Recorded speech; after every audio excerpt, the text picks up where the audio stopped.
आप सवाल करेंगे उसके बाद स्टार्ट करना है। हाँ सर, हो गया।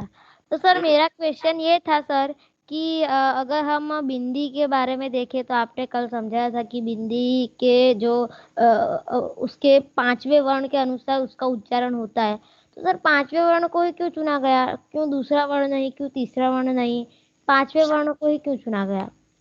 ठीक है बेटा, देखिए आपको मैंने कल ये बात समझाई थी कि बिंदी का जो उच्चारण है वो हम 5वें अक्षर के आधार पर करते हैं। ठीक है, क्योंकि जो 5वें अक्षर है वर्ग के वो नासिक के है, और सारी जो नासिक के जो वर्ण है, ठीक है, उसको हम बिंदी के रूप में भी लिखते हैं। उदाहरण के लिए मैं आपको ये बात बताऊंगा कि आपको सबसे पहले समझना है ये क, च, ट, ट और प ये वर्ग है, और वर्ग के ये पहले अक्षर है। यहां लिख दिया हमने ये वर्ग, और उसके 5वें अक्षर मतलब क, ठ, ग, ध, अंग। इस प्रकार से हम गिनेंगे तो च, छ, ज, य, ट, थ, ड, ढ, अण, त, थ, द, ध, न, प, फ, ब, भ और म। ये 5वें अक्षर है, इसलिए उसको बोला जाता है पंचम वर्ण। पंचम वर्ण, ठीक है बेटा। अब आप देखेंगे जो सारे जो पंचम वर्ण है वो उनका उच्चारण नाक से होता है। ठीक है, जो नाक से जिसका उच्चारण होता है उसको नासिक के कहते हैं। अब आपको एक मैं एक साधारण सा एक उदाहरण या आपके सामने एक प्रायोगिक रूप में एक यहाँ आकार देता हूं कि समझिए आपका ये मुंह है, समझिए ये आपका मुंह है।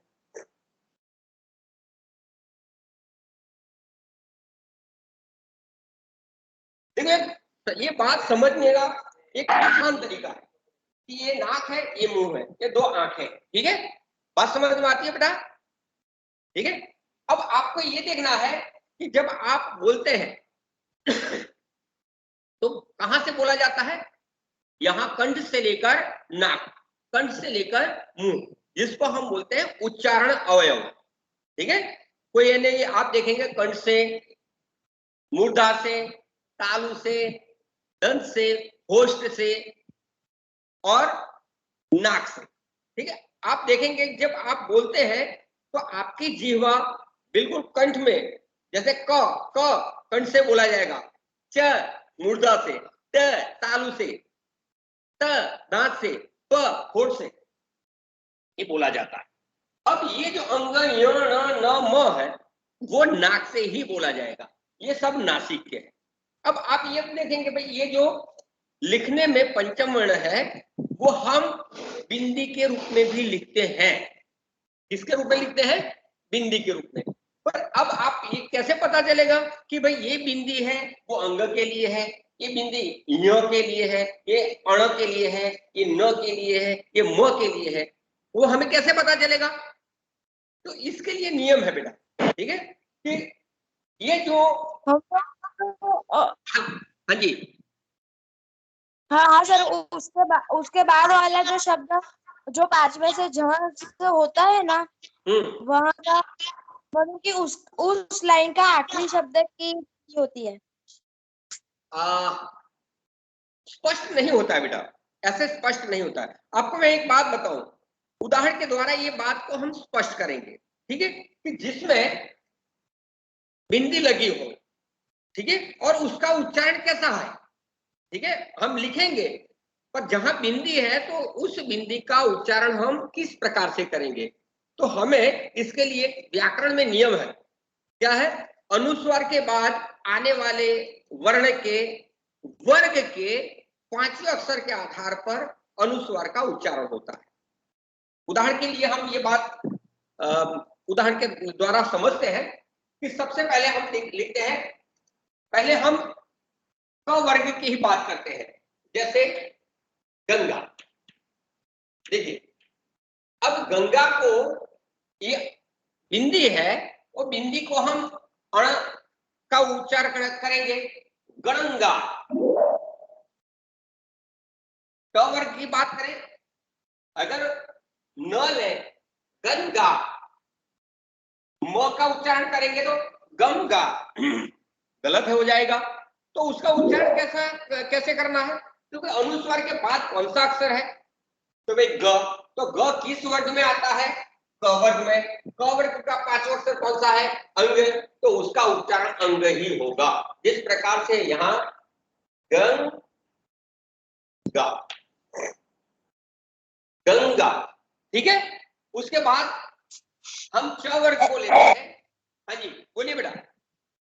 हाँ सर, तो फिर जो आपने ये म तक लिखा है, तो सर म के बाद भी तो शब्द आते हैं ना, तो सर उनका कुछ नहीं होता। उसके बाद आपको देखना बेटा, जैसे मान लीजिए य र ल व श श स ह, उसमें पंचम वर्ण नहीं है, उसमें पंचम वर्ण नहीं है। आप उसमें कौन सा नेकी वर्ण का प्रयोग करेंगे, तो प्रयोग में कौन सा होता है, मानक कौन सा होता है, जैसे कंस, जैसे हम लिखते हैं कंस, देखो कंस, कंस, ठीक है, देखो कंस लिखते हैं कंस, तो यहां पर कांग्रेस इस प्रकार से शब्द नहीं है। तो प्रयोग में कौन सा आता है वो देख लेना है। ये जो पांच जो वर्ग है, प च ट प, और अधिकतर इसमें न और म का ही प्रयोग होगा। य र ल व श स ह, उसमें न और म का ही प्रयोग होगा, याद रखना है, ठीक है। बाकी में आप देखेंगे कि वर्ग देखा जाएगा कि किस वर्ग का अक्षर है, ठीक है बेटा। Hello, yes sir. आपको ये देखना है। दूसरा मैं आपको शब्द आपके सामने रखो, चंचल, चंचल, अब उसको हम चम चम चल, चल चल, चंचल, इस प्रकार से उसका उच्चारण हम नहीं करेंगे।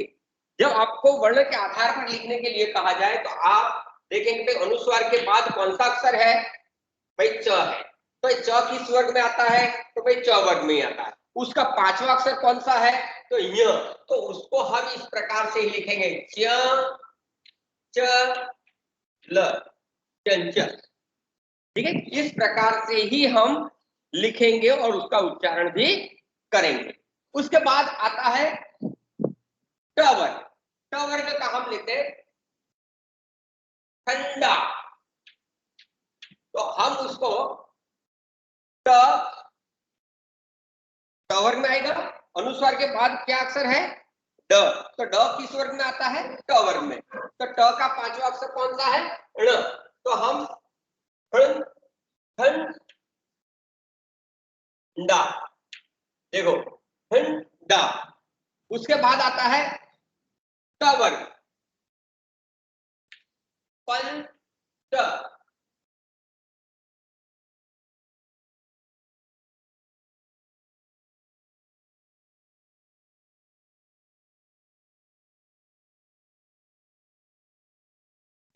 Excuse me sir. सर आपकी आवाज नहीं आ रही है। सर आपका आवाज नहीं आ रहा। नेटवर्क सही है, हो सकता है आपके वहां पर नेटवर्क की कोई प्रॉब्लम हो गया आवाज अब। सर अब आया। सर ठीक वो है। आप कौन से फिर से समझाओ। हाँ, और सर, हाँ जी, हाँ हाँ हाँ सर, ये जो न वाला है, तो सर चांद के अंदर भी न और द का ही उच्चारण होता है ना, तो सर नहीं चांद मैं आपको बिंदी और चंद्र बिंदी इसके साथ बाद में ही पढ़ा देता हूं बेटा, ठीक है। पहले बिंदी समझ लीजिए, उसके बाद आपको बिंदी और चंद्र बिंदी में क्या अंतर है, उसका प्रयोग हम कहाँ करते हैं, किस तरह से उसका प्रयोग करते हैं, क्या करते हैं, तो आप देखिए क्या है, तो प के ऊपर बिंदी, बिंदी के बाद कौन सा अक्षर है त, तो त किस वर्ग में आता है, त वर्ग में, तो उसका पांचवा अक्षर कौन सा है, न। तो बिंदी का उच्चारण, अनुस्वार का उच्चारण हम त ही करेंगे, पंत। ठीक है, उसके बाद प फ ब भ म, ठीक है, प पन अम बा, अम्बा लिख दिया। ठीक है, अब देखो अनुस्वार के बाद कौन सा अक्षर आता है, ब। ब किस वर्ग में आता है, प वर्ग में। प का पांचवा अक्षर कौन सा होता है, म। तो अनुस्वार का उच्चारण हम म ही करेंगे, जैसे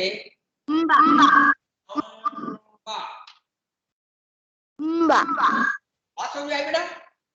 आपको याद क्या रखना है कि अनुस्वार का उच्चारण किस प्रकार से करेंगे, तो अनुस्वार का उच्चारण अनुस्वार के बाद आने वाले वर्ण के वर्ग के पांचवें अक्षर के आधार पर अनुस्वार का उच्चारण होता है। क्लियर? Hello hello sir. हाँ, तो बेटा आप ये लिख दीजिए, अनुस्वार का उच्चारण अपने नोट में आप लिखेंगे, अनुस्वार का उच्चारण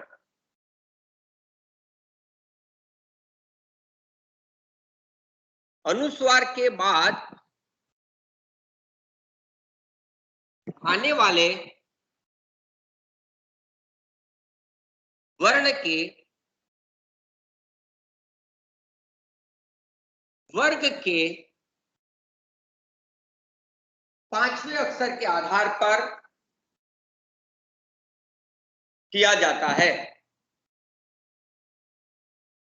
उदाहरण के लिए आप ये लिख सकते हैं, गंगा, चंचल, ठंडा, पन, अम्बा।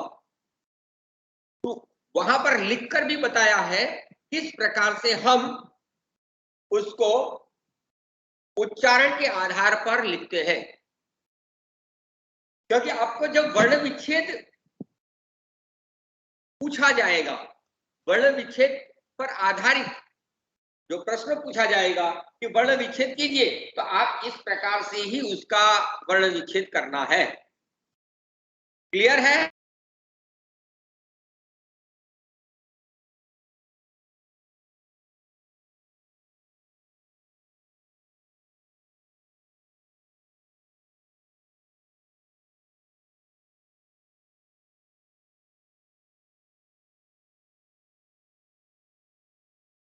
सर आपकी स्क्रीन चिपक